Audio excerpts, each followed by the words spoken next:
साक्षी कांबळे बीडच्या KSK कॉलेजमध्ये ती शिकत होती आणि तिला भविष्यात एअर होस्टेस म्हणजेच हवाई सुंदरी होण्याचं तिचं स्वप्न होतं।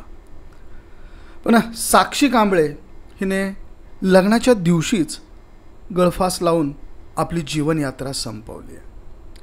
नेमकं काय घडलंय बघणार आहोत आजच्या या व्हिडिओमधनं। तत्पूर्वी तुम्ही मराठी एक्सप्रेसवर नवीन असणार तर सबस्क्राईब नक्की करा। मंडळी, धाराशिव पोलिसांनी अभिषेक कदम याला अटक केली आहे। आता तुम्ही म्हणाल हा अभिषेक कदम कोण आहे? तर हा अभिषेक कदम ज्याच्या जाचाला कंटाळून, ज्याच्या धमक्यांना कंटाळून, ब्लॅकमेलिंगच्या धमक्यांना कंटाळून या मुलीने आत्महत्या केली आहे। तरुणाच्या छेडछाडला आणि ब्लॅकमेलिंगला ती कंटाळली होती।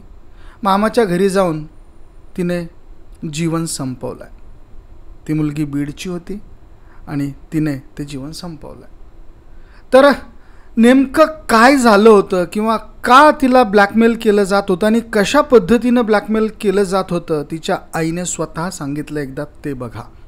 तिला ब्लॅकमेलिंग परत असं चालू केलं की तुझे फोटो टाकतो, तुझ्या नवऱ्याला, तुझ्या सासू सासऱ्यांना फोटो टाकतो। मग पुढं काय, आम्ही लग्नाची थोडे दिवस तिला त्याच्यातून काढलं। त्याच्यानंतर आम्ही पाहुणे बघितले, तिच्या चॉईसवर मुलगा बघितला की बाबा तुला आवडतो का? तर हो, सगळं तिला आवडलं, सगळं व्यवस्थित झालं, चांगला मुलगा होता, जमलं, सुपारी फुटली। मग ती त्याच्याशी बोलायला लागली मुलाशी, मग ती त्याच्यातून बाहेर निघाली। मग ज्या वेळेस ही वौसा वगैरे येऊन तिचे फोटो त्या मुलासोबत बघायला लागला, तिचे व्हिडिओ बघायल्यावर तो एकदमच मग असं तिला ब्लॅकमेलिंग परत असं चालू केलं की तुझे फोटो टाकतो, तुझ्या नवऱ्याला, तुझ्या सासू सासऱ्यांना फोटो टाकतो, तुझ्या नवऱ्याला लग्नात येऊन मारून टाकतो, तुला मारून टाकतो, माझ्या महाग इथल्या मोठ्या मोठ्या नेत्यांची सगळे माझ्या महाग आहेत, मी सगळं मॅनेज करतो। बऱ्याच बीड मधल्या मोठ्या मोठ्या नेत्यांची नावं घेतली त्यांनी आणि माझ्या मुलीला धमकावलं। अभिषेक कदम या त्यांचे प्रेमसंबंध होते आणि घरच्यांना ज्यावेळेस हे सगळं कळालं त्यावेळेस साक्षीने या अभिषेक कदम याला आपल्या घरी आपल्या आईशी बोलण्यासाठी बोलवलं होतं। त्याच्या आईने त्याच्यासोबत चर्चा देखील केली होती आणि त्या चर्चेमध्ये अभिषेक कदम याने साक्षीसोबत विवाह करण्यास नकार दिला होता। ते नकाराचं कारण देखील अतिशय महत्त्वाचं आहे। ते कारण तिच्या आईने सांगितलं आहे, ते एकदा ऐका। मेसेज वगैरे करतय, तर आम्ही त्याला बोलवून घेतलं घरी।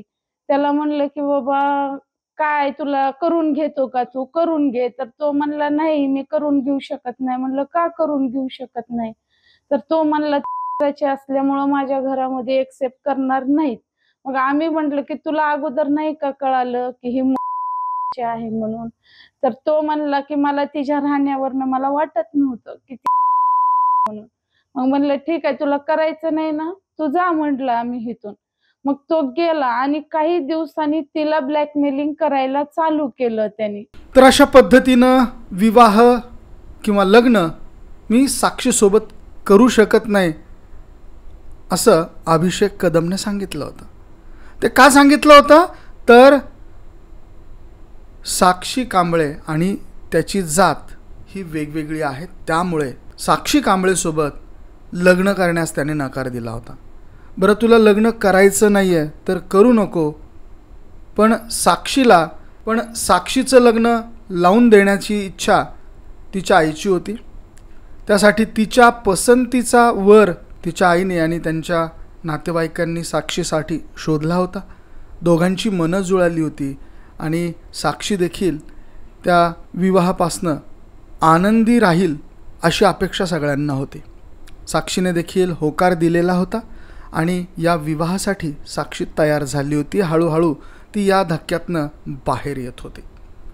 पण जसं की साक्षीच्या आईने सांगितलेलं आहे की हा अभिषेक कदम साक्षीला ब्लॅकमेल करायचा।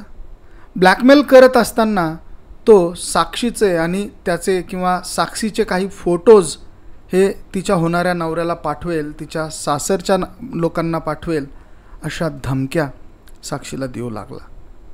शेवटी साक्षीच्या आईने आणि साक्षीने त्याची जी बहीण आहे, अभिषेक कदम याची जी बहीण आहे, तिच्याशी देखील बोलणं केलं, परंतु अभिषेक कदम याची जी बहीण आहे ती पोलीस विभागात असल्याचं तिने सांगितलं आणि साक्षीने शेवटी वैतागून त्या अभिषेक कदम याच्या बहिणीला मेसेज केले. काय केले ते एकदा साक्षीच्या आईकडनं ऐका.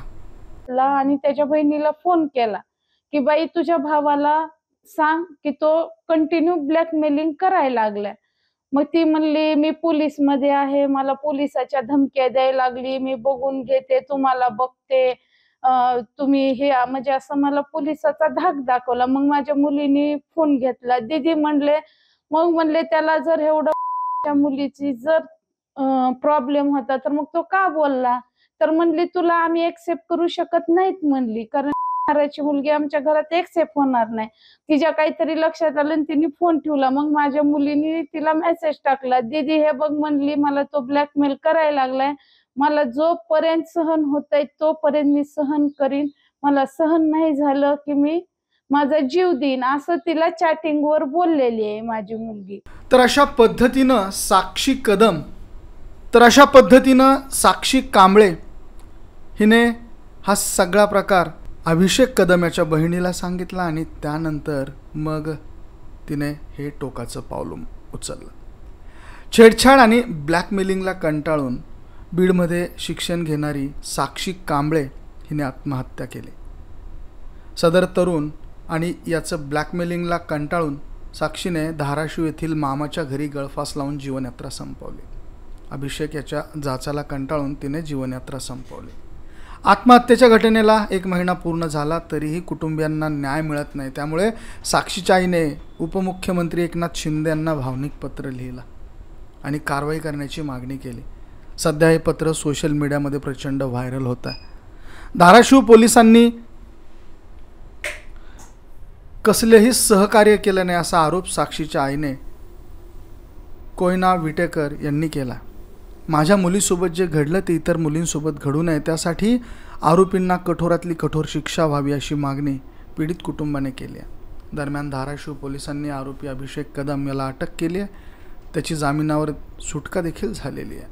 तर माझी मुलगी साक्षी हिला हवाई सुंदरी व्हायचं होतं, मात्र एका क्षणात ती नाहीशी झाली. काही मुलांनी तिची छेड काढली आणि साहेब तुमच्या लाडक्या बहिणीच्या मुलीने गळफास घेऊन जीवन संपवलं. साहेब आम्ही आज धरून आहोत की तुमची भाची साक्षी या जगात परत येणार नाही हे आम्हाला माहिती आहे, मात्र त्या क्रूर नराधमांना देखील तेवढी शिक्षा अपेक्षित आहे. आज राज्याचे मुख्यमंत्री देवेंद्र फडणवीस साहेब एका कार्यक्रमानिमित्त आमच्या बीड जिल्ह्यात आल्या. ते राज्याचे मुख्यमंत्री आहेत, सर्वांना माहीत आहे, पण आपण असला असता तर पीडित बहिणीला भेटल्याशिवाय गेला नसता याची प्रचिती महाराष्ट्राला आणि लाडक्या बहिणींना आहे. साहेब बीडमध्ये केशरबाई सोनाजीराव क्षीरसागर KSK महाविद्यालय, याच महाविद्यालयात कला शाखेच्या 3य वर्षात ती शिक्षण घेत होती. साक्षी शिक्षण घेत होती. काही मुलांनी तिची छेड काढली, तिला ब्लॅकमेल करून तिच्यासोबत अनैतिक कृत्य केलं. जबरदस्ती व्हिडिओ आणि फोटो काढण्यात आले. या अत्याचाराला असह्य होऊन साक्षीने मामाच्या घरी धाराशिव येथे जाऊन गळफास घेत आत्महत्या केल्याचं लिहिलं आहे. आम्ही बीडचे रहिवासी आहोत, आरोपीही बीडचा आहे. माझ्या मुलीने मामाच्या गावी गळफास घेतला, त्यामुळे गुन्हाही धाराशिव सिटी पोलीसमध्ये नोंद झाला. शिंदेसाहेब तुम्हीच आम्हाला न्याय देऊ शकता हा आम्हाला ठाम विश्वास आहे. यात अनेक पोलीस अधिकाऱ्यांनी चुकीचं काम केलं आहे, आम्हाला अपमानित केलं आहे, आम्हाला तासनतास कार्यालयाबाहेर उभं केलं आहे, ताटकळत बसवलं आहे. याची दृश्य CCTV कॅमेऱ्यात आहेत. आरोपीची बहीण देखील पोलीस दलात आहे, मात्र ती पोलीस दलात कार्यरत असल्याने पोलीस मदत करत नाही आहे. ज्या आरोपी मुलाने छेडखानी केली त्याच्या मोबाईलमधली चॅटिंग पोलिसांनी अद्याप उघड केली नाही. याच दरम्यान KSK महाविद्यालयातल्या 2 मुलींनी देखील आत्महत्या केली. आरोपीचे गुंडांशी संबंध आहेत, त्यामुळे इतर पालक न्यायासाठी पुढे येत नाहीत. साहेब आपण मुख्यमंत्री किंवा गृहमंत्री असता तर आम्हाला न्याय दिला असता, आता केवळ तुमच्याकडून आम्हाला न्यायाची आस आहे असं या पत्रात म्हणण्यात आलं आहे. तर अशा पद्धतीनं साक्षी हिने आपली जीवनयात्रा संपवली.